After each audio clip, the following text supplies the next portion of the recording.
Hello guys, welcome to my new blog video. সবাইকে শুভ দীপাবলি। তো আজকে কালী পুজো, আমরা উপোস আছি, আমি, বোন, আমার কাকার মেয়ে। এখন স্নান টান হয়ে গেছে, তো সন্ধেবেলা প্রদীপ টদীপ মোমবাতি দিয়ে তারপর রেডি হবো। এখন পুজোর দিনে দেখো কি উঠে গেছে। আর বোন কালকে আমাকে একটা বই দিয়েছে, এখন ডার্ক হয়ে গেছে, তো রেডি হয় তারপর দেখা হচ্ছে। টাটা। এখন মা ওরা সবাই নেমন্তন্ন বাড়িতে খেতে গেছে, আমি, বোন, কাকার মেয়ে সব বসে আছি। তো তাই এই টাইমে সব প্রদীপ জ্বালিয়ে ফেলছি, প্রদীপ মোমবাতি যত আছে জ্বালিয়ে ফেলছি। ওরা আসবে, ওরা আস্তে আস্তে 10টা বাজবে।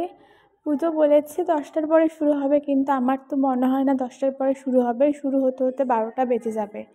তো আমরা আস্তে আস্তে আস্তে আস্তে এখন প্রদীপ জ্বালানোর পর রেডি হয়ে ওখানে যাব মা ওরা আসলেই। আমার আর বোনের মধ্যে রেস হচ্ছে কে কটা মোমবাতি আগে জ্বালাতে পারে। ও তাড়াতাড়ি গিয়ে গিয়ে আগে আগে জ্বালিয়ে দিচ্ছে তার জন্য।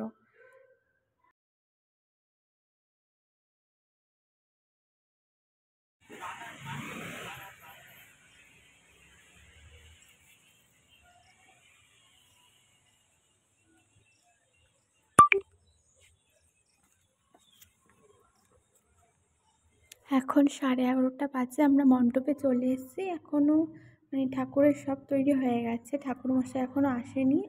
3 hours later.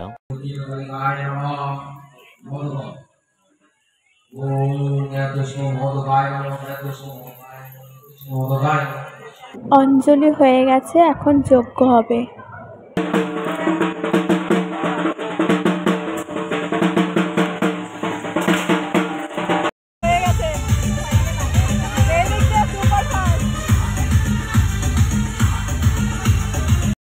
আসার পর ছবি তুলতে পারিনি, অনেক লোক ছিল, তার জন্য এখন একটু ছবি তুলে নিলাম।